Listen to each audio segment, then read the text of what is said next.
Our school officials today are challenged with trying to heighten security in the schools while keeping a balanced, non-prison-like environment. School officials need to take a close look at security, evaluate their emergency plans, and make sure that we're up to date with best practices. After Sandy Hook, we saw many schools across the country invest heavily into school security technology and hardware, putting cameras in schools at hundreds of thousands of dollars at a time, fortifying front entrances, working on a lot of bells and whistles and gadgets and technology and hardware. And while those things are important, the first and best line of defense is a well-trained, highly alert staff and student body.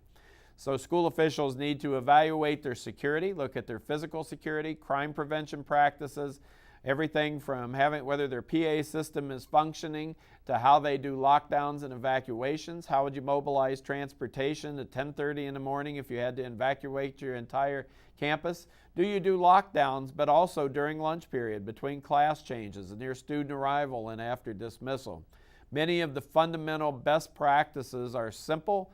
practical, cost-effective things that take more time, that take money, and we need to make sure that we don't overly invest in the hardware without investing in the human side of school safety.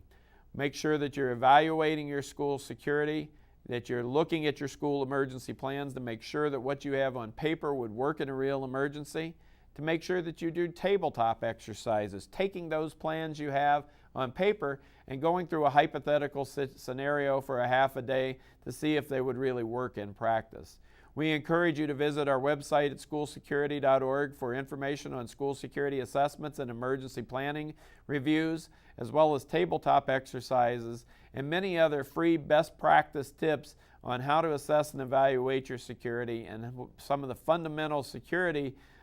plans and emergency procedures that don't take a lot of time, may not have a high visibility, but may be one of those things that oftentimes will be less visible but more important to your overall safety and security of your students.